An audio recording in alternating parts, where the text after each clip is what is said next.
فلا أقسم بمواقع النجوم وإنه لقسم لو تعلمون عظيم إنه لقرآن كريم في كتاب مكنون لا يمسه إلا المطهرون تنزيل من رب العالمين.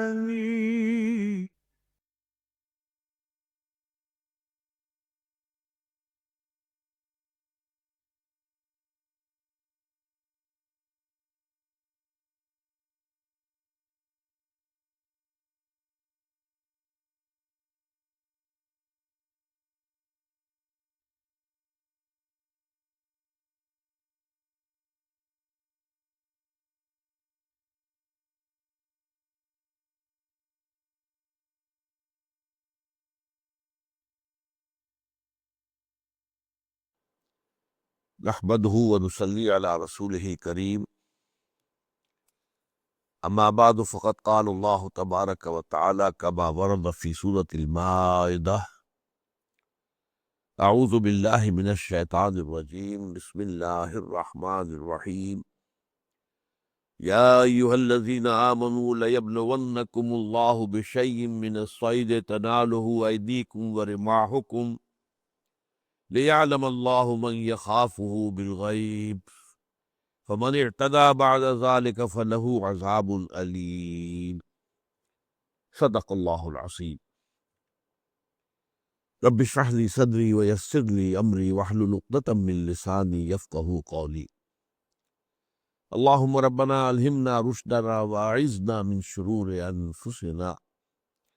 اللهم أرنا الحق حقا وارزقنا اتباعه وأرنا الباطل باطلا وارزقنا اجتنابه آمین یا رب العالمین۔ سورہ مائدہ کل 16 رکوع پر مشتمل ہے، جن میں سے 12 رکوع ہم اس سے پہلے پڑھ چکے ہیں۔ آخری کے جو 4 رکوع ہیں وہ دو رکوعوں کے 2 گروپس کے اندر ہے۔ 13واں اور 14واں جو رکوع ہے اس میں کچھ احکام جو اس سورہ مبارکہ کے شروع میں آئے تھے ان کے ضمن میں مزید تفاصیل ہے، اور جو آخری 2 رکوع ہیں 15واں اور 16واں ان میں خاص طور پر جو اس سورہ مبارکہ میں اہل کتاب میں سے بالخصوص گفتگو ہوئی تھی نصارہ کے ساتھ، عیسائیوں کے ساتھ، وہ در حقیقت 2 رکوع جو ہیں وہ اس کے تکملے پر مشتمل ہے۔ یہ چیزیں کہ جو اب 13ویں اور 14ویں رکوع میں آ رہی ہیں، یہ چونکہ زیادہ تر احکام پر مشتمل ہے جن کی بہت زیادہ تفصیل کی ظاہر بات و درس قرآن کے اندر جو ہے وہ اس کی گنجائش نہیں ہوتی، نہ اس کا محل ہوتا ہے، لہذا ہم انشاءاللہ آج جو ہے کوشش یہ ہوگی کہ یہ دونوں رکوع جو ہیں آج ہم پڑھ لیں۔ سب سے پہلے فرمایا یا ایھا الذین آمنوا لیبلونکم اللہ بشیء من الصید تنالہ ایدیکم ورماحکم لیعلم اللہ من یخافہ بالغیب۔ اے ایمان والو، لازماً آزمائے گا تمہیں اللہ کچھ شکار کے ذریعے سے، جس تک کہ آسانی سے پہنچ جائیں گے تمہارے ہاتھ بھی اور تمہارے نیزے اور بھالے بھی، تاکہ اللہ واضح کر دے کہ وہ کون ہے کہ جو غیب میں رہتے ہوئے اس سے خوف رکھتے ہیں، اس کا تقوی اختیار کرتے ہیں۔ فمن اعتدی بعد ذلک، تو جو کوئی اس کے بعد بھی حد سے تجاوز کرے گا فلہ عذاب علیم، تو اس کے لیے دردناک عذاب ہے۔ اس سورہ مبارکہ کی پہلی آیت یہ تھی یا ایھا الذین آمنوا اوفوا بالعقود احلت لکم بہیمۃ الانعام الا ما یتلی علیکم غیر محلی الصید وانتم حرم۔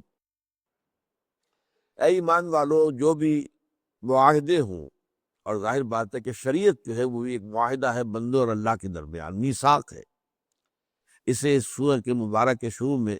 میثاق سے تعبیر کیا گیا، وَمِيثَاقَ الَّذِي وَاثَقَكُم بِهِ، یاد رکھنا اب اس میثاق کو جس میں کہ اللہ نے تمہیں جکڑ لیا، اور اس میں خاص طور پر یہ کہ تمہارے لیے حلال کر دیے گئے جو مویشی قسم کے حیوانات ہیں، بھیڑیں ہیں، بکریاں ہیں، گائے ہیں، بیل ہے، اور بھینسیں ہیں یا اونٹ ہیں، ان کا گوشت تم کھا سکتے ہو، ان کو ذبح کر کو کھاؤ۔ ہاں اس میں ایک استثناء رہے گا کہ جب تم حالت احرام میں ہو تو شکار مت کرنا۔ اب ظاہر بات ہے کہ اسی قسم کے جو انعام ہیں ان کا جو ہے شکار کیا جاتا تھا، بھیڑوں بکریوں کی طرح سے ہرن ہے، گائے کی طریقے سے نیل گائے ہے، وغیرہ وغیرہ، ان کا شکار ہوتا تھا۔ اور عرب میں یہ شکار جو ہے یہ اصل میں ان کے ایک طرف تو یہ کہ معاشی اعتبار سے ان کے لیے خوراک کا اور رزق کا بہت بڑا ذریعہ تھا، پھر یہ ان کی سیر و تفریح کا ذریعہ بھی تھا۔ صحرا میں نکل جانا، شکار کرنا، وہیں پہ باربیکیو جسے آج کل آپ کہتے ہیں وہاں کرنا، اور وہاں سے اسے کھا پی کے پھر آگے نکل جانا، اور پھر یہ کہ پھر آگے شکار کرنا۔ خاص طور پر حضرت حمزہ رضی اللہ تعالیٰ عنہ کے بارے میں آتا ہے، یہ ان کا خاص شغل تھا، اور اسی میں وہ اتنے منہمک رہتے تھے کہ 6 سال تک انہیں اس بات پر توجہ کرنے کی مہلت ہی نہیں ملی کہ میرا بھتیجا کیا کہہ رہا ہے، کس بات کی دعوت دے رہا ہے حضرت محمد صلی اللہ علیہ وسلم۔ حالانکہ ظاہر بات ہے کوئی مغایرت نہیں تھی، چچا بھتیجے کا رشتہ تھا، کوئی ایسا بھی نہیں تھا کہ خاندانی رقابت ہو، بنو امیہ بنو ہاشم کے درمیان تو خاندانی رقابت بھی تھی، کوئی قبائلی عصبیت نہیں تھی، لیکن توجہ ہی نہیں تھی، ساری توجہ جو ہے وہ سیر و شکار کے اوپر لگی ہوئی ہے۔ لہذا 6 سال لگ گئے، 6 چھٹے سال میں جا کر ایمان لائے ہیں وہ بھی، اور حضرت عمر بھی رضی اللہ تعالیٰ عنہما۔ مہارا اس کا استثناء کیا گیا تھا کہ حالت احرام کے اندر تم شکار نہیں کر سکتے۔ اب اس کی اہمیت سمجھ لیجئے، اصل میں آج بھی اگرچہ حج کی عبادت جو ہے ملت اسلامیہ، جو عالمی سطح کی ملت اسلامیہ ہے، اس کی ایک تنظیم کا ایک بڑا مرکزی معاملہ جو ہے حج ہے۔ پوری دنیا سے مسلمان کھنچے ہوئے آتے ہیں، ہر رنگ کے، ہر زبان بولنے والے، ہر لباس، ہر وضاقت کے حامل لوگ، مختلف جو ہے شکل و صورت کے لوگ آتے ہیں وہاں پر، اور وہاں احساس ہوتا ہے کہ یہ ایک امت ہے، ایک امت۔ اور اس کا آپ کو معلوم ہے مالکوم ایکس وغیرہ امریکہ کے بڑے بڑے لوگوں نے جب جا کر حج کیا ہے تو حیران بیٹھے، انہوں نے اپنے تاثرات بیان کیے کہ ہم نے تو دنیا میں کہیں اور وہ منظر نہیں دیکھا کہ انسان محض انسان ہی کی حیثیت سے جمع ہو گیا، اور پھر یہ کہ اتنے لاکھوں آدمی ہوں اور وہاں پر امن ہو، سکون ہو، کوئی کسی کو تکلیف نہ پہنچا رہا ہو۔ اس لیے کہ وہ تو قرآن مجید میں سورہ بقرہ میں بھی ہم نے پڑھا کہ اس میں فلا رفث ولا فسوق ولا جدال فی الحج۔ آج بھی اگرچہ یہ اہمیت حج کی ہے، لیکن اس زمانے میں جب کہ قرآن نازل ہو رہا تھا تو عرب کے اندر مرکزیت کا واحد نشان جو ہے وہ خانہ کعبہ اور اس کا معاملہ نظریہ حج کا۔ خانہ کعبہ کی وجہ سے مکہ مکرمہ جو ہے وہ حرم بن گیا، اور ایک امن والی جگہ بن گیا، حرمن آمن، امن والی جگہ، اور اسی کے حج کی وجہ سے اور عمرے کی وجہ سے 4 مہینے تقریباً یوں سمجھیے کہ 3.5 سال جو ہے وہ امن میں گزرتا تھا، کوئی کسی کو مارتا نہیں تھا، کوئی کسی سے کوئی تعرض نہیں کرتا تھا، کوئی غارت گری نہیں، کوئی کسی قبیلے کا روٹا جانا نہیں۔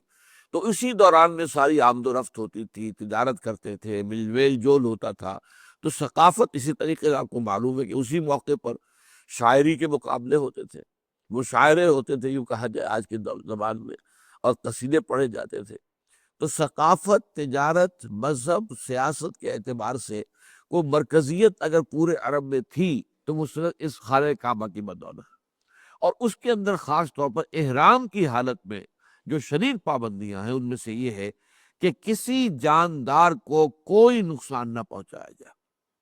یہاں تک کہ گھاس کا تنکا بھی نہ توڑا جائے۔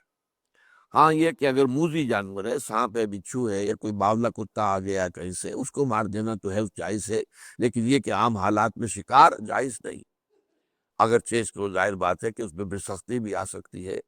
کسی وقت ہو سکتا ہے کہ آپ کے پاس رسد کم ہو گئی ہو، اب کھانے کو کچھ نہ ہو سوائے شکار کے، اس موقع پر جو ہے اصل امتحان ہوگا کہ اللہ تعالیٰ کے حکم کو سامنے رکھتے یا نہیں رکھتے، یہ امتحان ہوتا لیبلوکم،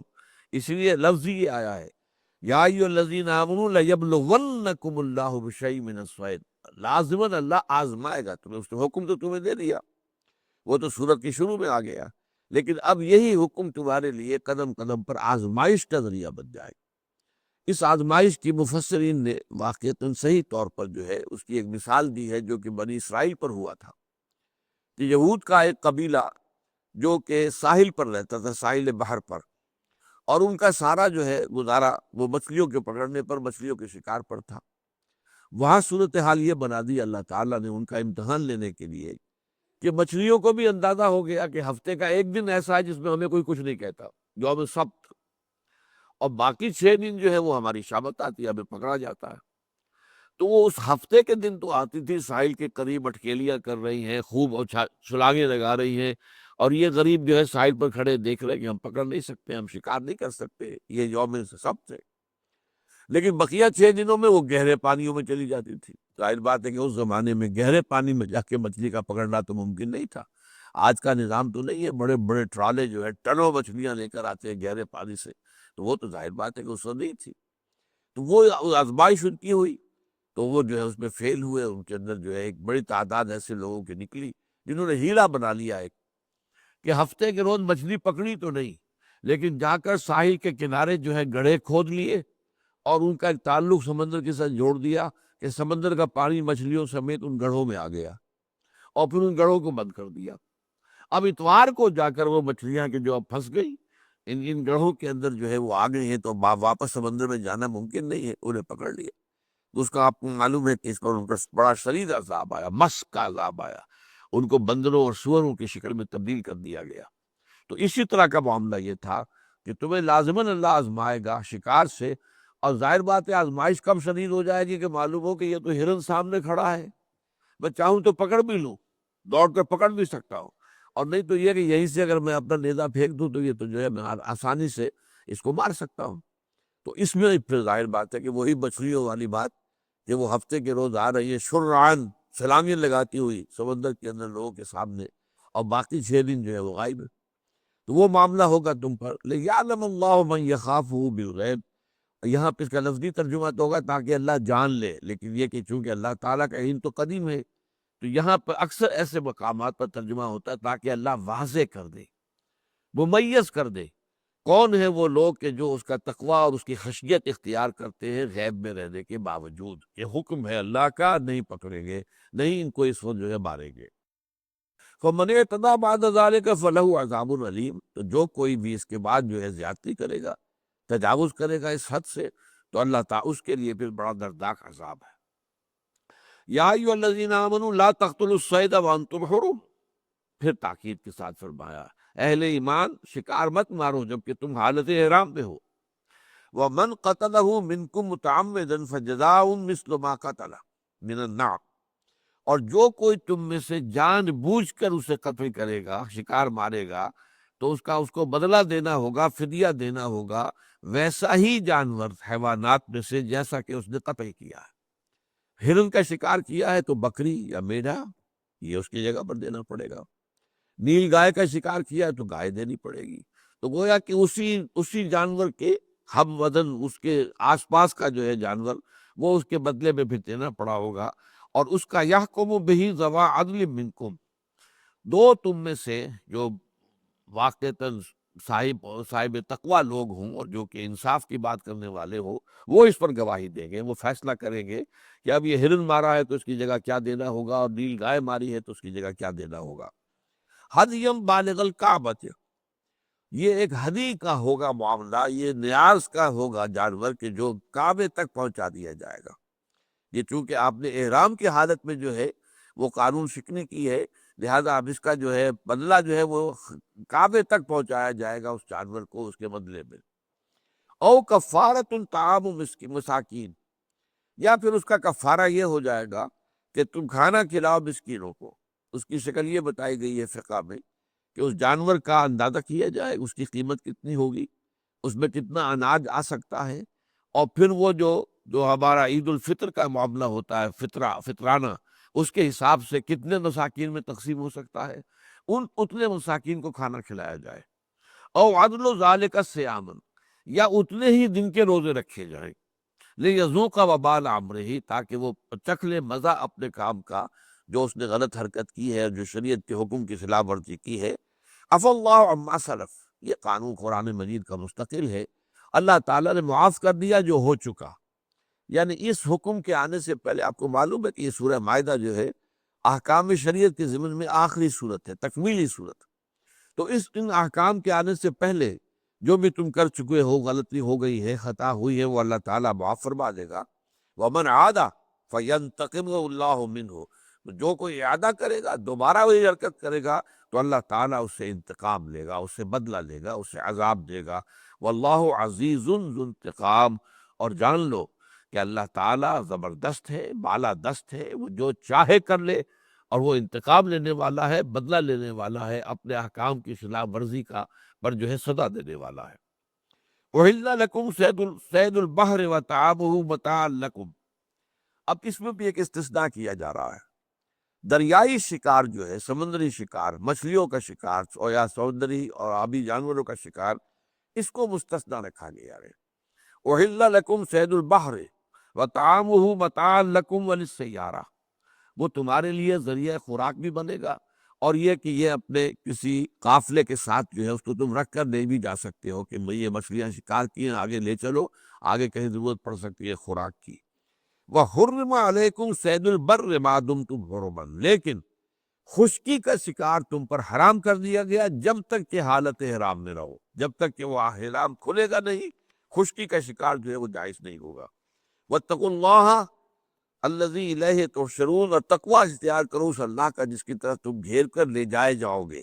یعنی یہ کہ قیامت میں تمہیں جمع کیا جانا ہے، اللہ کے حضور میں کھڑے ہو جاؤ گے تم کہ یوم یقوم الناس لرب العالمین، جبکہ تمام انسان جو ہے تمام جہانوں کے پروردگار کے سامنے کھڑے کر دیے جائیں گے، تو اس کا جو ہے خوف اپنے دل میں رکھو۔ اب اس کے ساتھ ہی کعبے کا معاملہ اور کعبے سے متعلق جو چند چیزیں شعائر اللہ میں داخل ہیں۔ کعبہ بہت بڑا شعیرہ ہے اللہ کا، اور کعبے کے ساتھ ہی آپ کو معلوم ہے کہ جیسا کہ فرمایا گیا سورہ بقرہ میں کہ یہ جو صفا اور مروہ ہیں، ان الصفا والمروہ من شعائر اللہ، یہ بھی شاعر اللہ میں سے۔ اسی طرح قربانی کے جانور کو بھی شاعر کہا گیا سورہ حج کے اندر، اور خاص طور پر ان کے گلے کے اندر جو ہے وہ باندھ دیے جاتے تھے، پٹے باندھ دیے جاتے تھے تاکہ لوگوں کو معلوم ہو جائے، اور کوئی بھی ایسے جانور کے ساتھ جو ہے وہ کوئی تعرض نہ کرے اور اس کے اوپر کوئی تعدی نہ کرے کہ جس کے گردن کے اندر پٹا پڑا ہوا۔ جعل اللہ الکعبۃ البیت الحرام قیاما للناس والشہر الحرام والہدی والقلائد، اللہ تعالیٰ نے قرار دیا ہے کعبے کو، جو بیت الحرام کہ وہ بہت ہی محترم گھر ہے اللہ تعالیٰ کا، قیاما للناس، یہ لوگوں کے اندر نظام کو قائم کرنے کا ذریعہ ہے۔ وہ جو میں نے ابتدا میں عرض کیا تھا کہ عرب کی پوری ثقافتی زندگی، پوری معاشرتی زندگی، پوری مذہبی زندگی، پوری سیاسی زندگی، تمام تجارتی سلسلہ یہ حج کے ساتھ وابستہ تھا۔ اس وقت تو یوں سمجھیے کہ عرب کی اور جو ہے وہ اجتماعی زندگی کا سب سے بڑا جو نشان ہے، سب سے بڑا سمبل اور سب سے بڑا ذریعہ جو ہے وہ بیت اللہ شریف اور اس کا حج تھا۔ تو اللہ تعالیٰ نے اسے لوگوں کے اندر ایک نظام کے قائم کرنے کا ذریعہ بنا دیا ہے۔ اسی طرح بشہر الحرام جو حرمت والے مہینے ہیں، 3 مہینے ہیں جو حج کے لیے، شوال، ذی القعدہ، ذی الحج، اور 1 مہینہ جو ہے وہ عمرے کے لیے، تو سال میں یہ 4 مہینے جو ہے یہ گویا کہ محترم قرار دے دیے گئے تھے کہ ان میں کوئی لڑائی نہیں ہوگی، کوئی جو ہے جنگ نہیں کی جائے گی، کوئی لوٹ مار نہیں ہوگی، کوئی غارت گری نہیں ہوگی۔ والہدیہ والقلائد، اور ہدی کے جانور جو ہیں جو نیاز کعبہ کے لیے جا رہے ہو اور جن کے گلوں کے اندر، جن کی گردنوں کے اندر پٹے پڑے ہوئے ہو، یہ ساری چیزیں اللہ نے مقرر کی ہیں، اللہ تعالیٰ کی طرف سے طے شدہ ہیں، اسے ہلکا نہ سمجھو۔ اب ظاہر بات ہے کہ قرآن مجید میں جو بات آ گئی ہو وہ ہمیشہ کے لیے ہے، اگرچہ یہ کہ ایک خاص پس منظر ہے، عرب کا ایک جو ہے ان کا ایک خاص ثقافت اور ان کی اپنی ایک معاشرت، ایک خاص سیاست، اس سب کے اعتبار سے جو مقام تھا، آج وہ مقام تو ظاہر بات ہے کہ بیت اللہ کا نہیں رہا، لیکن یہ ضرور ہے کہ عالمی سطح پر مسلمانوں کی وحدت کا نشان تو وہی ہے۔ وہیں جا کر میں جب پہلی مرتبہ گیا تھا 1962 میں، تو جو میں نے پہلے سے بھی جانتے تھے ہم کہ کعبے کے گرد لوگ کھڑے ہوتے ہیں، لیکن وہاں جو نقشہ دیکھا جس طریقے سے کہ صفیں بنی ہوئی ہے اور وہ کعبے کے گرد اور سب کے سب کھڑے ہوئے، وہ کندھے سے کندھا ملائے ہوئے، شیعہ بھی ہے، سنی بھی ہے، حنفی بھی ہے، مالکی بھی ہے، شافعی بھی ہے، اہل حدیث بھی ہے، سب کے سب کالے بھی ہیں، گورے بھی ہیں، پیلے بھی ہیں، سرخرو بھی ہے، سب کے سب لوگ کھڑے ہوئے۔ یہ جو ایک نشان پڑتا ہے اور اس کا تاثر قلب پر قائم ہوتا ہے، وہ آج بھی وہ یقین بہت ہی وہ انسان کے لیے متاثر کن بات ہے۔ لِتَعْلَمُوا أَنَّ اللَّهَ يَعْلَمُ مَا فِي السَّمَاوَاتِ وَمَا فِي الْأَرْضِ، تاکہ تمہیں یہ یقین پوری طرح ہو جائے کہ اللہ تعالیٰ جانتا ہے جو کچھ آسمانوں میں اور زمین میں، یعنی کہ ہر حال میں ان چیزوں کا تمہیں احترام ملحوظ رکھنا ہے۔ اگرچہ اللہ تمہیں دیکھ نہیں رہا ہے، اللہ تمہارے سامنے نہیں ہے، کوئی سپاہی نہیں کھڑا ہوا ہے، لیکن یہ کہ کہیں کوئی نہیں ہے، جنگل کے اندر تم ہو اور وہ جانور ہے جسے تم نے شکار کیا ہے اور کوئی نہیں، تب بھی یہ کہ تم جب جان لو کہ اللہ نے اس کو حرام قرار دیا ہے اور تم اس شکار کے قریب نہ جاؤ، شکار مت کرو۔ ان اللہ یعلم ما فی السماوات و ما فی الارض وان اللہ بکل شیء علیم، اور یہ کہ اللہ تعالیٰ ہر چیز کا علم رکھتا ہے۔ اعلموا ان اللہ شدید العقاب، جان لو کہ اللہ تعالیٰ سزا دینے میں بھی بہت سخت ہے، وان اللہ غفور الرحیم، اور ساتھ ہی اللہ تعالیٰ غفور الرحیم بھی ہے، بخشنے والا بھی ہے۔ اب یہ تمہارا طرز عمل ہے جو طے کرے گا، تم اللہ تعالیٰ کے ساتھ اللہ کی طرف سے کس سلوک کے مستحق ہو، یہ تمہارا عمل طے کرے گا۔ اللہ تو عذاب دینے میں بھی سخت ہے، وَاعْلَمُوا أَنَّ اللَّهَ شَدِيدُ الْعِقَابِ وَأَنَّ اللَّهَ غَفُورٌ رَحِيمٌ، اور اللہ غفور بھی ہے، بخشنے والا ہے اور رحم فرمانے والا ہے۔ مَا عَلَى الرَّسُولِ إِلَّا الْبَلَاغُ وَاللَّهُ يَعْلَمُ مَا تُبْدُونَ وَمَا تَكْتُمُونَ۔ اب احکام کی آیات کا سلسلہ جب چل رہا ہوتا ہے تو بیچ میں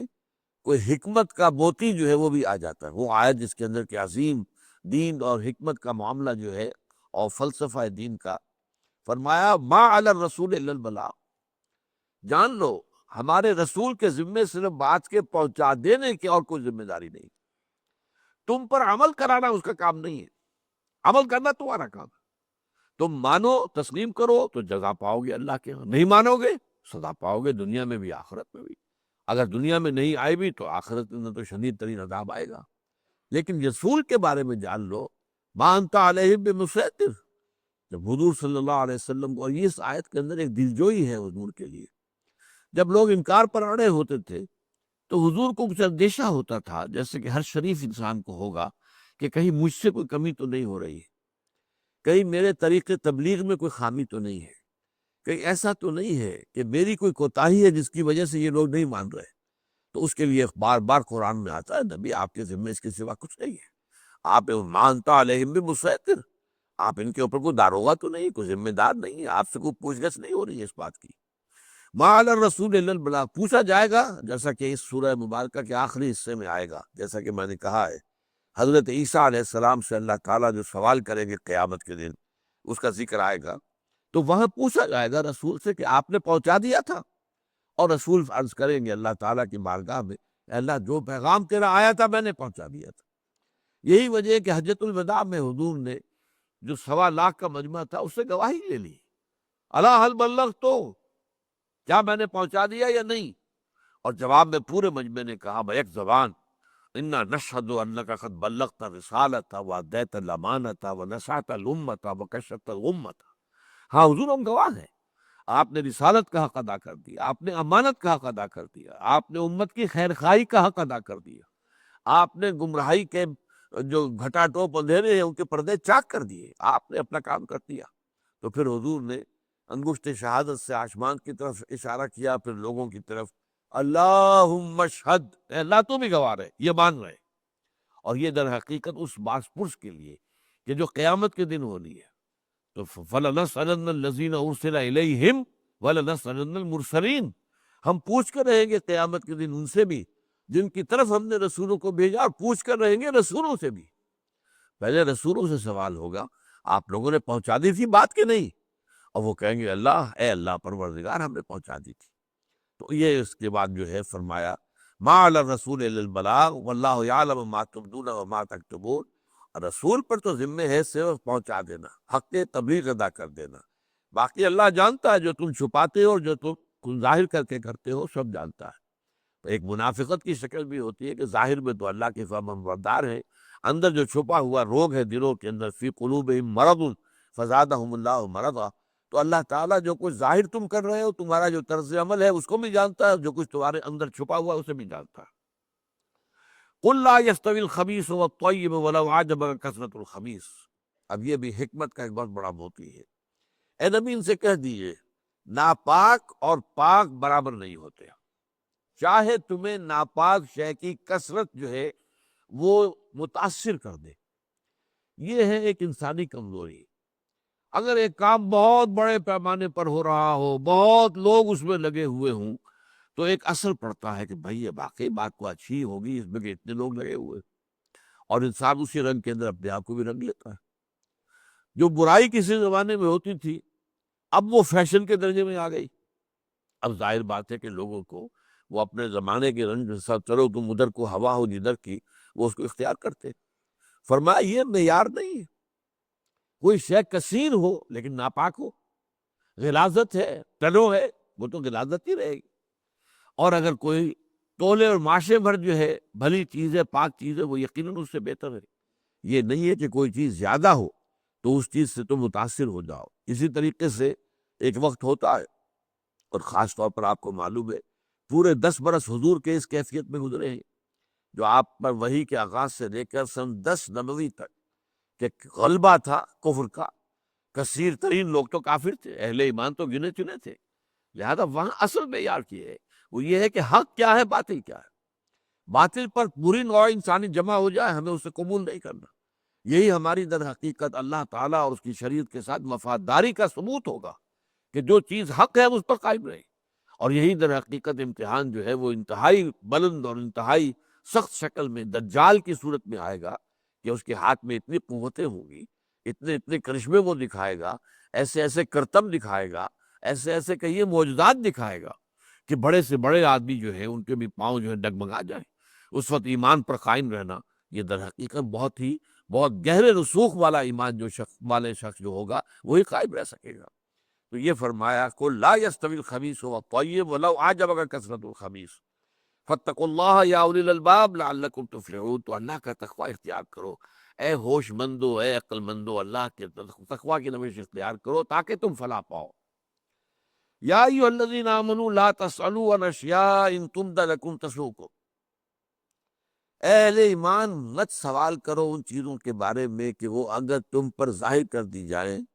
تو یا تو ترجمہ ہوگا تمہیں بری لگیں گی، یا یہ کہ یہ تمہارے حق میں برائی ثابت ہوگی۔ یہ ایک خاص جو ہے کمزوری ہوتی ہے بعض مذہبی مزاج کے لوگوں کے اندر، کھود کرید، مین میخ نکالنا، اور پھر سوال در سوال، سوال در سوال، سوال در حضور اگر ایسا ہو جائے تو کیا ہوگا، بے حضور اگر ایسا نہیں ایسا ہو جائے تو کیا ہوگا۔ اس کی بڑی شدت کے ساتھ مذمت آئی ہے۔ اللہ نے جو بیان کر دیا، اللہ کے رسول نے جو بیان کر دیا، اکتفا کرو۔ اور اس کے اندر جو ہے خام خواہ کے سوالات جو ہیں کھود پرید کر کے، اب اس میں دو شکلیں ہوتی تھی۔ ایک روایت یہ بھی آتی ہے کہ ایک شخص نے کھڑے ہو کر مجمع میں پوچھ لیا حضور میرا اصل باپ کون ہے؟ اب ظاہر بات ہے کہ فرض کیجئے خدا نہ خواستہ اگر کوئی وہ ولد الزنا تھا، اب وہ اس کے اوپر پردہ ڈالا ہوا، اللہ نے اب تک لوگوں کے سامنے نہیں بات آئی ہے یہ ولد الزنا ہے، لیکن اب وہ چاہتا ہے کہ اس کا پردہ چاک کر دیا جائے۔ اگر وہ چاک کر دیا جائے گا تو اسے اچھا لگے گا یا برا لگے گا؟ لیکن خام کا سوال کرنا، جس چیز پر پردہ پڑا ہوا ہے اس کو پردہ پڑا رہنے دو، جو چیز چھپی ہوئی ہے اسے چھپا رہنے دو۔ اور دوسری طرف اسی سے یہ ہوتا تھا کہ شرعی احکام کے اندر زیادہ جو ہے باریکیوں میں جانا، سوال کر کے نتیجہ کیا ہوتا تھا کہ جہاں اللہ اس کے رسول نے سکوت اختیار کیا تھا، وہ سکوت جو ہے اس کے اندر وسعت تھی لوگوں کے لیے کہ وہ یہ کوئی شکل اختیار کر لے اس کے بارے میں، چونکہ کوئی نص تو ہے نہیں۔ جب کوئی نص نہیں ہے جس میں کسی خاص شے کو معین کیا گیا ہو تو اس کی پابندی لازمی نہیں ہے۔ چنانچہ یوں سمجھ لیجئے کہ ایک حلال ہے اور ایک حرام ہے، الحلال بین والحرام بین، ان دو چیزوں کو تو واضح کر دیا گیا ہے۔ بیچ میں مشتبہات ہیں، ایسی چیزیں ہیں جن کے بارے میں یقین کے ساتھ کہنا مشکل ہے کہ حلال ہے یا حرام۔ اب ان کے بارے میں خام خواہ سوالات کر کے اور ان میں سے کچھ چیزوں کے بارے میں اگر جواب دے دیا جائے گا تو پھر اگر اللہ کے رسول کی طرف سے جواب آ گیا تو وہ تو ابدی قانون بن جائے گا، وہ ہمیشہ ہمیشہ کے لیے لاگو ہو جائے گا۔ تو یہ بھی در حقیقت ایک فتنے کو ہوا دینے کی ایک شکل ہے۔ بہت سی چیزیں دین میں ایسی ہیں کہ جن میں اجمال جو ہے وہ بڑی نعمت ہے۔ مثلا میں دیکھتا ہوں کہ بہت بڑے بڑے فتنے ہمارے ہاں اس بات پر چل رہے ہیں کہ عالم برزخ کے بارے میں طے کر رہے ہیں۔ حضور صلی اللہ علیہ وسلم قبر میں بالکل اسی طرح زندہ ہیں جیسے کہ دنیا میں تھے، یا ایک رائے یہ ہے کہ نہیں بس ایک عالمی ایک برزخی زندگی ہے، ٹھیک ہے، ہمیں اس کا شعور نہیں ہے، لیکن اس کے بارے میں جو ہے وہ فتنہ ہے۔ ہمارے ہاں عام طور پر جو دیوبندی جو مکتب فکر ہے اس کے اندر بھی شدید ترین رفٹ اس کی وجہ سے پیدا ہو گیا۔ تو فرمایا گیا ان معاملات کے اسی طرح جو احکام فقہی ہے ان میں اللہ اور اس کے رسول نے جہاں پر بھی خاموشی اختیار کی ہے اسے سمجھنا چاہیے کہ یہ امت کے حق میں نعمت ہے۔ چنانچہ میں آپ کو 2 حدیثیں سنا رہا ہوں۔ حضور نے فرمایا ان اعظم المسلمین فی المسلمین جرما، مسلمانوں میں سے مسلمانوں کے بارے میں سب سے بڑا مجرم وہ ہے من سأل عن شیء لم یحرم علی الناس، جس نے کسی ایسی چیز کے بارے میں سوال کیا جو لوگوں پر حرام نہیں کی گئی تھی، فحرم من اجل مسئلتہ، تو اس کے سوال کی وجہ سے حرام کر دی گئی۔ خاموشی تھی تو آپ کے لیے راستہ کھلا تھا، آپ اسے استعمال کریں نہ کریں، اس پر عمل کریں نہ کریں، آپ کا اختیار ہے، خاموشی ہے، شریعت خاموش ہے۔ لیکن اب آپ نے ایک سوال کر کے ایک بات پکی کروا لی تو اب اس سے جو پابندی ہو جائے گی، گویا کہ پابندیوں میں جو ہے اضافہ کرنا یہ شریعت کو کوئی پسندیدہ شے نہیں۔ چنانچہ ایک صاحب نے اسی طرح کھڑے ہو کر پوچھ لیا جب حج کی فرضیت کا حکم آیا، حضور کیا ہر سال حج فرض ہے؟ حضور نے خاموشی اختیار کی، اپنا رخ دوسری طرف پھیر لیا۔ حضور پھر سوال کیا حضور کیا ہر سال حج فرض ہے؟ حضور نے پھر جو ہے آپ نے بے اعتنائی برتی، تیسری مرتبہ پھر سوال کیا، پھر آپ نے غصے میں جواب دیا اگر میں ہاں کہہ دوں تو وہ حج تم پر فرض ہو جائے گا اور پھر تمہارے لیے جو ہے اس کو پھر پورا کرنا مشکل ہو جائے گا۔ بس اللہ نے ایک چیز چھوڑ دیا، حج فرض ہے، اللہ اللہ خیر صلی اللہ۔ اب آپ ایک سے زائد کر سکتے ہو کیجئے، اگر نہیں کر سکتے تو ایک حج کر لیا وہ فرض ہو گیا، ادا ہو گیا۔ تو یہ چیزیں جو ہے یا ایھا الذین آمنوا لا تسألوا عن اشیاء ان تبد لکم تسؤکم وان تسألوا عنها حین ینزل القرآن تبد لکم، اور اگر وہ تم پوچھو گے ان کے بارے میں جبکہ قرآن ابھی نازل کیا جا رہا ہے تو ظاہر بات ہے بات واضح کر دی جائے گی، سوال کا جواب آ جائے گا اور قرآن میں آ گیا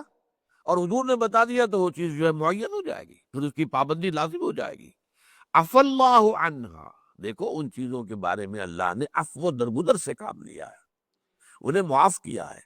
انہیں تمہارے لیے چھوڑ دیا ہے، تمہاری آزادی اس کے اندر رکھ دی ہے۔ واللہ غفور حلیم، اور اللہ تعالیٰ بہت مغفرت کرنے والا اور بہت ہی حلم والا ہے، بہت ہی تحمل ہے اس کی ہستی کے اندر۔ اب اس موضوع پر بھی ایک حدیث ہے،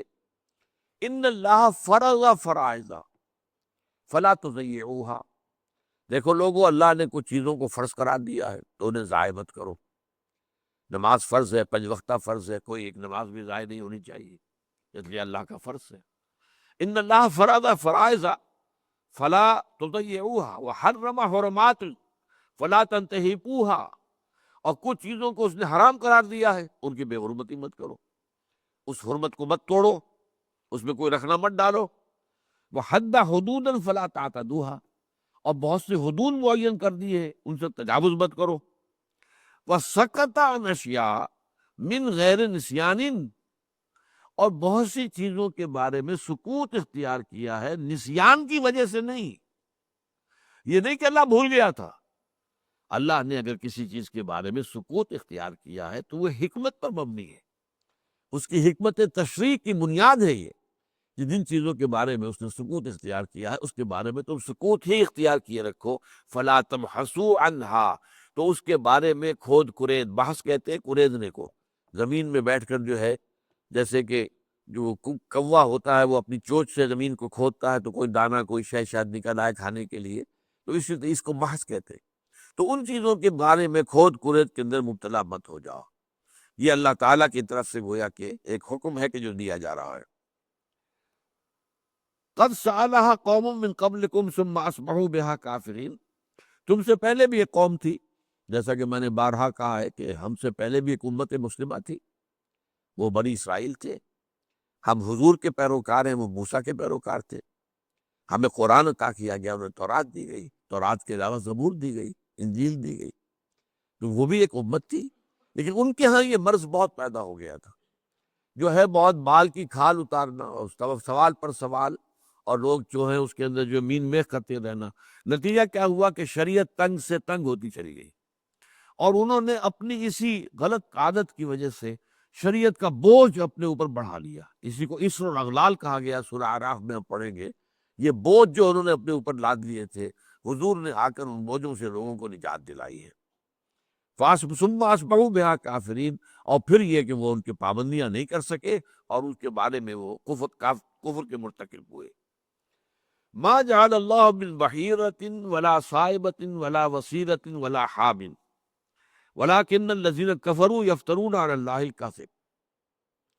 اللہ نے نہیں محترم ٹھہرایا ہے نہ بحیرہ کو، نہ صائبہ کو، نہ وسیلہ کو، اور نہ حام کو۔ البتہ یہ کہ جنہوں نے کفر کیا انہوں نے اللہ تعالیٰ پر یفترون علی اللہ الکذب، یہ سب کچھ جھوٹ تہمت باندھی ہے۔ واکثرهم لا یعقلون، اور ان کی اکثریت جو ہے عقل سے بے بہرا ہے۔ یہ ہمارے لیے بڑا آسان ہے سمجھنا، ہندو معاشرے کا ہم نے جو مشاہدہ کیا ہے، بہرحال میری عمر کے لوگوں کو تو ظاہر بات ہے کہ ان کے تجربے کی چیز ہے، بتوں کے نام پر، دیویوں دیوتاؤں کے نام پر کچھ جانور چھوڑ دیے جاتے ہیں۔ اب گائے ہے، اسے چھوڑ دیا ہے، اب وہ کہیں جا کر منہ مارے، کسی کے چھابڑے میں جا کے وہ منہ مارے، کوئی اسے کچھ نہیں کہہ سکتا، بڑی آسانی سے اسے ہٹا دے، مار نہیں سکتے، اس لیے کہ بت کے نام پر ہے، وہ تو دیوی اور دیوتا کو پن کی گئی ہے۔ تو اسی طریقے سے مشرکین عرب نے یہ کیا تھا کہ کچھ جانور انہوں نے اپنے اوپر حرام کر دیے تھے، انہیں آزاد کر کے چھوڑ دیتے تھے بتوں کے نام پر، دیویوں دیوتاؤں کے نام پر۔ اب ان میں ظاہر بات ہے کہ یہ چیزیں وہ ہیں کہ جو ہمیں صرف روایت سے معلوم ہو سکتی ہیں، یہ جو لفظی معنی ان کے ہے ان سے جو ہے یہاں پر بحث نہیں ہو۔ بحیرہ اس اونٹنی کو کہتے تھے جو 5 بچے جن چکی ہو اور آخری نر ہو۔ جب اس نے جو ہے 5 بچے جن دیے، ان میں سے آخری نر تھا، اب اسے چھوڑ دیا۔ اب اس کے بعد یہ ہے کہ کوئی اس کے اوپر نہ سواری کر سکتا ہے، نہ اس کو دودھ دو سکتا ہے، نہ اس سے کوئی فائدہ اٹھا سکتا ہے، نہ اس کی اون اتاری جا سکتی ہے، کچھ نہیں۔ وہ بت کے نام پر مقدس ہو گئی، ہاتھ نہیں لگایا جا سکتا۔ صاحبہ وہ اونٹ یا اونٹنی جو کسی منت کے پورا ہونے پر یا کسی شکرانے کے طور پر پن کر دی گئی ہو، یہ بھی بتوں کے نام پر، دیویوں دیوتاؤں کے نام پر پن ہو گئی ہے یہ۔ اب یہ جو ہے آئے مقدس ہے، پاک ہے، اس سے کوئی گندن نہیں پہنچا سکتا، اس سے کوئی فائدہ بھی نہیں اٹھا سکتا۔ وسیلہ، بکری جب پہلا بچہ جنتی تھی، وہ اگر نر ہوتا تھا تو اس کو بتوں کے نام پر، دیویوں دیوتاؤں کے نام پر ذبح کر دیا جاتا تھا، قربان کر دیا جاتا۔ اگر بکری جو ہے بکری ہی جنتی مادہ تو اسے رکھ لیتے تھے اپنے پاس۔ البتہ اگر پہلی مرتبہ میں نر اور مادہ دونوں ساتھ ساتھ جو ہے ان کی ولادت ہو جائے تو ان میں سے نر کو زندہ چھوڑ دیا جاتا تھا بتوں کے نام پر، البتہ مادہ جو ہے اس کو اپنے استعمال میں لاتے تھے۔ حام وہ اونٹ تھا کہ جس کی پشت سے اگر 10 بچے پیدا ہو چکے ہو، 10 اونٹ پیدا ہو چکے ہو، اور یہ کہ یا اس کا پوتا جو ہے وہ سواری کے قابل ہو گیا، گویا کہ سینئر ہو گیا، اس کو ریٹائر کر دیا جاتا تھا، یا اب یہ جو ہے یہ بتوں کے نام پر آزاد ہے، اس سے کوئی کچھ نہ کہے، جہاں سے جو چاہے کھا پی لے، اور اس کا کوئی اس سے کوئی فائدہ نہ اٹھائے۔ تو ان کی اب نفی کی جا رہی ہے، کیونکہ اس سے پہلے جو چیزیں اللہ نے مقرر کی تھی، بیت اللہ کی حرمت ہے، اور جو بھی عام من البیت الحرام جو لوگ جا رہے ہیں بیت اللہ کی طرف، سورہ مائدہ کے شروع میں آیا ہے، اور ہدی اور قلائد کے جانور ان کا احترام ہے، لیکن یہ چیزیں جو ہیں اس کے مقابلے میں یہ من گھڑت ہے، وہ اللہ کی شریعت کا حصہ ہیں، اور یہ ان کے من گھڑت ہیں، ان کے آباء و اجداد نے وہ چیزیں جو ہے وہ خود ہی گھڑ لی تھی، اور اس کے بعد انہیں اللہ کی طرف منسوب کر دیا کہ یہ در حقیقت شریعت ہے، ہمارے آباء و اجداد سے چلی آ رہی ہیں باتیں، تو ظاہر بات ہے کہ کبھی نہ کبھی اللہ کی طرف سے ہی یہ ہدایت آئی ہوگی۔ وَأَكْثَرُهُمْ لَا يَعْقِلُونَ، ان میں سے اکثر لوگ وہ ہیں جو عقل سے بے بہرا ہیں۔ وَإِذَا قِيلَ لَهُمْ تَعَالَوْا إِلَىٰ مَا أَنزَلَ اللَّهُ وَإِلَى الرَّسُولِ، اور جب ان سے کہا جاتا ہے آؤ اس چیز کی طرف جو اللہ نے نازل فرمائی ہے، قرآن کی طرف آؤ، اس نے کس چیز کو حرام قرار دیا، کس کو نہیں قرار دیا، اس کی بنا پر فیصلہ کرو۔ وَإِلَى الرَّسُولِ، اور آؤ رسول کی طرف، رسول بتائیں گے تمہیں، وہ نمائندے ہیں اللہ کے، وہ ہیں اللہ کی شریعت کے شارح، شریعت کی شرح کرنے والے۔ قالوا حسبنا ما وجدنا اللہ علیہ ما وجدنا علیہ آباءنا، تو وہ کہتے نہیں جی بس ہمیں تو وہ کافی ہے جس پر ہم نے اپنے آباء و اجداد کو پایا، یہ ہماری نیتیں ہیں، ہماری رسمیں ہیں، ہماری آبائی روایتیں ہیں، ہم تو اپنی خاندانی اور اپنی جو قبائلی روایتیں انہیں کے اوپر رہیں گے، یہ کیا اللہ نے اتارا اور کیا رسول فرماتے ہیں، اس سے ہمیں بحث نہیں ہے۔ اولو کان آباؤہم لا یعلمون شیئا ولا یہتدون، تو کیا یہ طرز عمل ان کا درست ہوگا خواہ ان کے آبا جو ہیں نہ تو کوئی علم رکھتے ہوں نہ انہیں ہدایت ملی ہو؟ کیا ضمانت ہے کہ آپ کے آبا جو ہیں وہ ہدایت پر تھے؟ کیا ضمانت ہے؟ ظاہر بات ہے جیسے تم ہو ویسے وہ تھے۔ اس لیے سورہ بقرہ کے شروع میں جو فرمایا گیا یا ایھا الناس اتقوا یا ایھا الناس اعبدوا ربکم الذی خلقکم والذین من قبلکم لعلکم تتقون، اے ایمان والو عبادت کرو، بندگی کرو اپنے اس رب کی جس نے تمہیں بھی پیدا کیا، تم سے پہلے والوں کو بھی پیدا کیا۔ کہ تم سے پہلے بھی جو تھے وہ کوئی آسمان سے نہیں اترے تھے، اللہ کی مخلوق تھے۔ جیسے تم سے خطا ہو سکتی ہے ان سے بھی ہو سکتی ہے، جیسے تم گمراہ ہو سکتے ہو ویسے وہ بھی ہو سکتے تھے۔ لہذا یہ شے کوئی دلیل نہیں ہے ما وجدنا علیہ آباءنا اولو کان آباؤہم لا یعلمون شیئا ولا یہتدون۔ یا ایھا الذین آمنوا علیکم انفسکم لا یضرکم من ضل اذا اہتدیتم الی اللہ مرجعکم جمیعا فینبئکم بما کنتم تعملون۔ اے ایمان والو، تم پر اصل ذمہ داری ہے صرف اپنی، تمہیں کوئی نقصان نہیں پہنچا سکتا وہ جو گمراہ ہو گیا جبکہ تم ہدایت پر ہو۔ یقیناً تم سب کو لوٹ کر جانا ہے اللہ کی طرف، اور وہ تمہیں بتلا دے گا، جتلا دے گا جو کچھ تم کرتے رہے تھے۔ اس آیت مبارکہ کو بھی سمجھیے کہ حکمت دین کا ایک اہم موتی ہے، لیکن اس سے ایک مغالطہ بھی لوگوں کو پیدا ہو گیا تھا، اور وہ مغالطہ دور صحابہ ہی میں پیدا ہو گیا تھا۔ علیکم انفسکم لا یضرکم من ضل اذا اہتدیتم، تم پر ذمہ داری اپنی، اگر کوئی گمراہ ہو رہا ہے تو اس سے تمہارا کوئی نقصان نہیں۔ اس سے یہ مغالطہ ہوا۔ حال اس میں بات جو بتانے کی وہ یہ ہے کہ ان دی فائنل انالیسس ہر شخص اپنا ذمہ دار ہے۔ آپ دعوت دیتے ہیں، تبلیغ کرتے ہیں، لوگوں کو سمجھاتے ہیں، وعظ کرتے ہیں، نصیحت کرتے ہیں، تعلیم دیتے ہیں، نہیں مانتا، اب آپ پر ذمہ داری نہیں ہے، جیسے کہ پہلے آ چکا ہے۔ ہمارے رسول پر تو سوائے پہنچا دینے کی کوئی ذمہ داری نہیں ہے، لیکن یہ مطلب نہیں کہ پہنچانے کی ذمہ داری نہیں ہے، پہنچانے کی ذمہ داری تو ہے۔ یا ایھا الرسول، اب اسی صورت میں وہ آیت پڑھ چکے ہیں، بلغ ما انزل الیک من ربک وان لم تفعل فما بلغت رسالتہ، اے نبی پہنچا دو جو کچھ تم پر نازل ہوا ہے تمہارے رب کی طرف سے، اور اگر اس میں کوئی کمی رہ گئی، کوتاہی ہوئی، تو پھر رسالت کا حق ادا نہیں ہوگا۔ وہ جو صحابہ نے کہا تھا انا نشہد انک قد بلغت رسالتہ، آپ نے تو رسالت کا حق ادا کر دیا، تو وہ اسی لیے کہ جو کچھ نازل ہوا ہے بلا کم و کاش، کوئی کمی بیشی کے بغیر آپ نے پہنچا دیا۔ تو پہنچا دینے کی ذمہ داری ہے، وعظ کی، امر بالمعروف کی، نہی عن المنکر کی، دعوت کی، تبلیغ کی، یہ ذمہ داری ہے، اس سے بری نہیں ہو سکتے۔ لیکن یہ ہے کہ ہاں اس سب کے باوجود کوئی گمراہی پر اڑا ہوا ہے، کوئی قوم ہے نہیں مان کر دے رہی، نہیں سیدھے راستے پر آ رہی، تو اس کا وبال تم پر نہیں آئے گا۔ تم سے صرف یہ پوچھا جائے گا کہ تم نے حق تبلیغ ادا کیا، تم نے اپنی امکانی حد تک کوشش کی، بس اگر تم نے کی ہے تم سرخرو ہو جاؤ گے۔ باقی یہ کہ اس کے بعد جو بھی عمل قوم کا ہے، جو رد عمل ہے، اس کی ذمہ دار وہ ہے۔ تو یا ایھا الذین، اب غلطی یہ لگ گئی تھی صحابہ کو کہ شاید ہمارے ذمہ تبلیغ کی ذمہ داری بھی نہیں، تو حضرت ابو بکر رضی اللہ تعالیٰ عنہ نے خطبہ دیا ایک باقاعدہ اس موضوع پر، لوگوں میں دیکھ رہا ہوں کہ تم یہ آیت پڑھتے ہو اور یہ مطلب سمجھتے ہو، اس کو مطلب یہ نکال رہے ہو کہ تم پر دعوت کی، تبلیغ کی، امر بالمعروف نہیں، ان کی کوئی ذمہ داری نہیں۔ یہ غلط، تمہارے ذمے ہے پہنچا دینا، سمجھا دینا، بات کو عام کر دینا، حق تبلیغ ادا کر دینا، حق ابلاغ ادا کر دینا، یہ سارا کام جو ہے یہ تو تمہارے ذمے ہے۔ لیکن البتہ یہ ہے کہ پھر فائنل انالیسس میں ظاہر بات ہے کہ آدمی اپنی جان کا ذمہ دار ہے، اس لیے اس کے لیے جواب دہی جو ہے وہ تو ہوگی اس اعتبار سے، وہ اپنے حق پر قائم رہے، ساری دنیا گمراہ ہو جائے اور اس کی پوری کوشش کے باوجود کوئی بھی جو ہے ہدایت پر نہ آئے، تو اس سے کوئی نظر نہیں پہنچے گا۔ لا یضرکم من ضل اذا اہتدیتم الی اللہ مرجعکم جمیعا، تم سب کو اللہ ہی کی طرف جمع ہونا ہے لازماً، فینبئکم بما کنتم تعملون، پھر وہ تمہیں جتلا دے گا جو کچھ کہ تم کرتے رہے تھے۔ اب ایک آخری حکم آ رہا ہے، اور وہ وصیت کے بارے میں۔ سورہ بقرہ میں وصیت کا جو ہے حکم آیا تھا، لیکن البتہ یہ ضرور ہے کہ جب سورہ نساء کے اندر آیتیں نازل ہو گئیں جن میں کہ جو احکام تھے جو کہ وراثت کے آگے، تو وصیت لازم نہیں رہی۔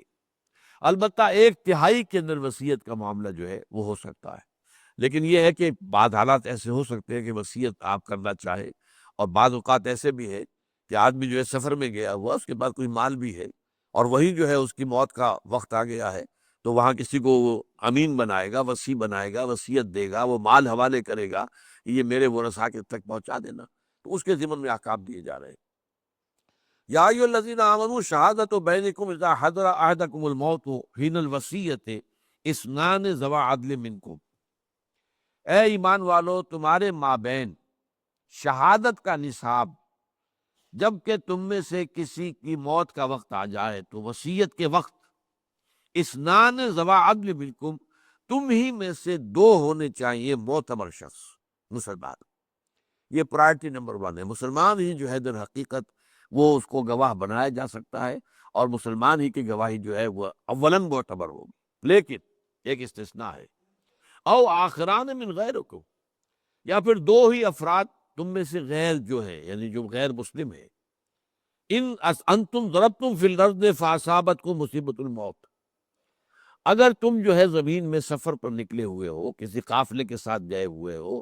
اور وہ جو وہاں پر ہیں جو ہے اس حالت کے اندر جو ہے کہ جہاں پر کہ تم اجنبی ہو، کوئی جاننے والا نہیں ہے، کوئی مسلمان نہیں ہے،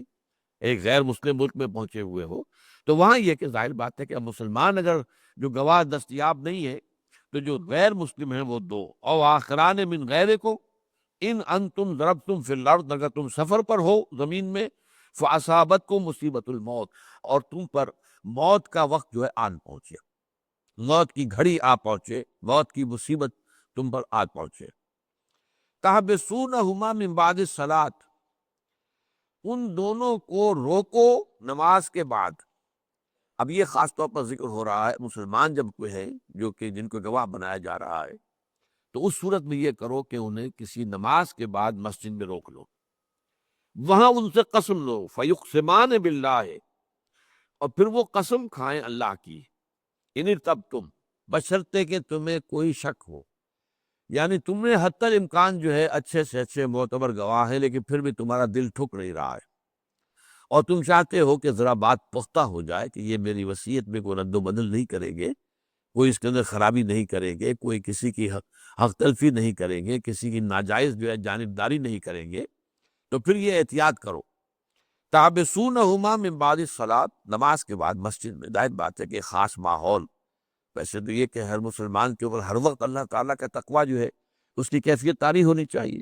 لیکن ظاہر بات ہے کہ جگہ جگہ کا فرق ہے، مسجد ہے، اللہ کی عبادت کا گھر ہے، مقام ہے،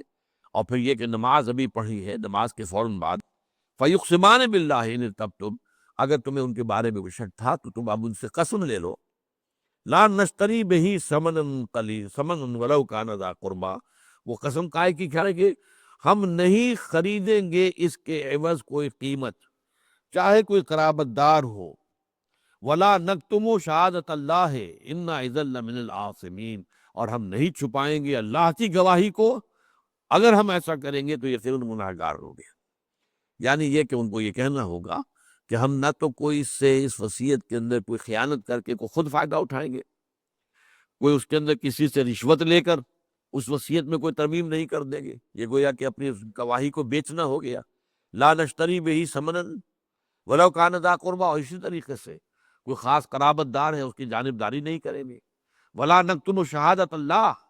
اور اب اس گواہی کو شہادت اللہ کا قرار دیا جا رہا ہے، یہ اتنی معمولی بات نہ سمجھو، یہ اللہ تعالیٰ کی طرف سے ایک ذمہ داری ہے، ایک امانت ہے، یہ شہادت جو ہے یہ اللہ تعالیٰ کی امانت ہے تمہارے پاس، لا تکتم شہادت اللہ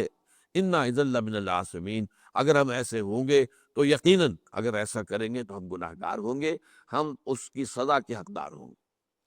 فَإِنْ عُثِرَ عَلَىٰ أَنَّهُمَا اسْتَحَقَّا إِثْمًا، پھر اگر کہیں اس بات کی اطلاع ہو کہ ان دونوں نے تو گناہ کمایا ہے، غلط بات کر رہے ہیں، یعنی فرض کیجئے کہ وارث کھڑے ہو جائیں اور وہ کہے کہ صاحب یہ تو جو گواہی دے رہے ہیں یہ درست نہیں ہے، ہمارے پاس ایک دوسری گواہی موجود ہے، دوسرے ذرائع موجود ہیں، دوسری شہادتیں ہیں، ہم وہ پیش کرتے ہیں۔ تو ان عُثِرَ فَإِنْ عُثِرَ عَلَىٰ أَنَّهُمَا اسْتَحَقَّا إِثْمًا، اگر یہ اندیشہ ہو، یہ گمان ہو، یہ اطلاع پہنچے کہ ان دونوں نے تو واقعتاً گناہ کمایا ہے، گناہ جو ہے انہوں نے اس وصیت کے اندر تبدیلی کی ہے، اس کے اندر جانبداری سے کام لیا ہے، اس میں ظلم کیا ہے، ناانصافی کی ہے، فآخران یقومان من مقامہما، تو پھر اب دو اور آدمی کھڑے ہوں جو کہ ان کے مقام ہی پر کھڑے ہوں گے، من الذین استحق علیہم الاولیان، ان لوگوں میں سے جن کی حق تلفی کی ہوگی پہلے دو گواہوں نے۔ وہ اولیان تو وہی ہے، پہلے تو وہی ہے، اصل میں تو حق انہی کا تھا، انہی کو جو ہے وصی بنایا تھا جو مورث ہے اس نے، لیکن یہ ہے کہ اب ان کے بارے میں اگر یہ گمان ہے اور مقابلے کے اندر جو ہے وہ رسا میں سے کوئی جو ہے وہ کھڑا ہوتا ہے دعویٰ لے کر کے انہوں نے غلط گواہی دی ہے، تو ہمارے پاس جو گواہی ہے وہ ہم پیش کرتے ہیں۔ فآخران یقومان مقامہما من الذین استحق علیہم الاولیان فیقسمان باللہ، پھر وہ بھی قسم کھائیں اللہ کی، لشہادتنا احق من شہادتہما، ہماری گواہی زیادہ حق پر ہے، زیادہ درست ہے، زیادہ صحیح ہے ان کی گواہی سے۔ لشہادتنا احق من شہادتہما وما اعتدینا، اور ہم نے ہرگز کوئی جو ہے زیادتی نہیں کی ہے، ہم جو بات کہہ رہے ہیں درست کہہ رہے ہیں، غلط نہیں کہہ رہے۔ انا اذا لمن الظالمین، اگر ایسا ہو تو اللہ کے نزدیک پھر ہم ظالم ہوں گے، ہم سزا کے مستحق ہوں گے، وہ جو بھی اللہ کا عذاب ہوگا وہ پھر یقیناً جو ہے وہ ہمارے لیے درست ہوگا۔ ذالک ادنیٰ الیات بشہادۃ علی وجہہا، یہ صورتحال جو ہے کہ دو قسموں کی جگہ دو گواہوں کی قسموں کا توڑ جو ہے دو گواہوں کی قسموں سے ہو سکتا ہے۔ یہ ایسے ہی ہے کہ جیسے آپ کو معلوم ہے کہ اگر کوئی شوہر جو ہے اپنی بیوی کے اوپر زنا کا الزام لگائے تو اگرچہ کوئی اور گواہ نہیں ہے اس کے پاس، فرض کیجئے اس نے بچشمے خود دیکھا ہے، گواہ کوئی اور نہیں، تو اب کیا کرے؟ وہ 4 مرتبہ اللہ کی قسم کھائے اور کہے کہ میں یہ گواہ جو میں بات کہہ رہا ہوں یہ صحیح کہہ رہا ہوں۔ یہ 4 قسمیں جو ہے 4 گواہوں کے قائم مقام ہو جائے گی۔ خاص معاملہ یہ شوہر اور بیوی کا ہے۔ عام حالات میں زنا میں 4 چشمدید گواہ درکار ہے زنا کے اس بات میں، لیکن اگر معاملہ شوہر کا ہے اور اگر وہ کہہ رہا ہے کہ میں نے خود دیکھا ہے، اب اس حوالے سے اس کا تنہا کی گواہی بھی 4 کے برابر ہو جائے گی۔ 4 مرتبہ اللہ کی قسم کھائے اور کہے کہ اگر میں غلط کہہ رہا ہوں تو میرے اوپر اللہ کی لعنت ہو۔ لیکن اب اس کا توڑ بھی ہے، اگر بیوی 4 مرتبہ قسم کھا کر کہہ دے کہ نہیں یہ جھوٹ بول رہا ہے تو پھر وہ سزا ساقط ہو جائے گی۔ اب اس کے بعد یہ فقہی احکام ہے کہ پھر سیپریشن ہو جائے گی، طلاق ہو جائے گی یا نہیں ہوگی، واللہ اس سے تعلق اس وقت نہیں ہے، لیکن میں نے مثال دی ہے قسموں کا توڑ قسموں کے ذریعے سے۔ اسی طریقے سے یہاں یہ ہے کہ 2 گواہ جو معین کیے گئے تھے ابتداءً، اول تو ان کی گواہی ہی ہے، کوئی مقابلے میں نہیں آیا، کسی نے چیلنج نہیں کیا تو اسی کے مطابق فیصلہ ہو جائے گا۔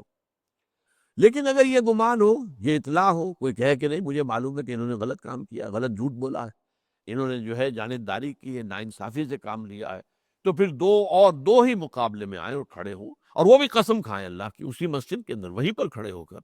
کہ ہم جو ہیں جو گواہی دے رہے ہیں وہ ان کی گواہی سے بہتر ہے اور ہم نے ہرگز زیادتی نہیں کی اپنی اس گواہی کے اندر۔ انا اذا لظالمین، اگر ایسا ہو تو پھر ہم ظالم ہیں، پھر اللہ تعالیٰ کی سزا کے مستحق ہے۔ ذالک ادنیٰ ان یاتوا بشہادۃ علی وجہہا، یہ صورت قریب تر ہے اس سے کہ وہ گواہی کو صحیح جیسی کہ وہ تھی پیش کریں گے، یعنی انہیں اندیشہ ہوگا کہ ہم نے اگر جھوٹ بولا بھی تو ہماری قسموں کا توڑ 2 قسموں کے ذریعے سے ہو جائے گا تو فائدہ کیا ہوگا، لہٰذا یہ ہے کہ وہ بات صحیح کریں گے۔ تو ذالک ادنیٰ ان یاتوا بشہادۃ علی وجہہا او یخافوا ان ترد ایمان بعد ایمانہم، اور انہیں یہ اندیشہ رہے گا کہ ان کی قسموں کا توڑ ہو جائے گا، لوٹا دی جائیں گی، رد کر دی جائیں گی ان کی قسمیں ان کی قسموں کے بعد اور دوسری قسموں کے ذریعے سے۔ واتقوا اللہ، اور اللہ کا تقوی اختیار کرو، واسمعوا، اور سنو، واللہ لا یہدی القوم الفاسقین، اور یقیناً اللہ تعالیٰ فاسقوں کو زبردستی ہدایت نہیں دیتا۔ یا مراد یہ نہیں کہ فاسقوں کو ہدایت نہیں دیتا سے ایک کبھی بھی نہیں دیتا، نہیں، لیکن یہ کہ زبردستی نہیں دیتا۔ ہو سکتا ہے آج کا فاسق شخص جو ہے کل توبہ کر لے، آج وہ گناہ گار ہے کل وہ گناہ سے تائب ہو جائے، لہٰذا یہ نہیں ہے کہ اللہ تعالیٰ جو دیتا نہیں، اگر اس کے اندر وہ توبہ کرے گا اللہ اسے ہدایت دے گا اور اس کے لیے نیکی کے اور خیر کے اور بھلائی کے دروازے کھول دے، راستے جو ہے کشادہ کر دے گا، لیکن زبردستی نہیں دیتا۔ یہ اللہ کی جو حکمت ہے، لیکن یہ کہ یہاں پر ہمیشہ ترجمہ اس کا ایسا ہونا چاہیے، واللہ لا یہدی القوم الظالمین، واللہ لا یہدی القوم الفاسقین، واللہ لا یہدی القوم الکافرین۔ اس کا یہ مطلب نہیں ہے کہ اللہ کافروں کو فاسقوں کو ہدایت نہیں دیتا، نہیں، زبردستی ہدایت نہیں دیتا۔ ہاں اگر ان کے اندر طلب پیدا ہو جائے اور وہ خود سیدھے راستے پر آنے کے لیے ان کے اندر ایک آمادگی ہو جائے تو پھر اللہ تعالیٰ ان کے لیے بھلائی کے راستے کھولتا چلا جائے گا، انہیں ہدایت دیتا رہے گا۔ بارک اللہ لی و لکم فی القرآن العظیم ونفعنی وإیاکم بالآیات والذکر الحکیم۔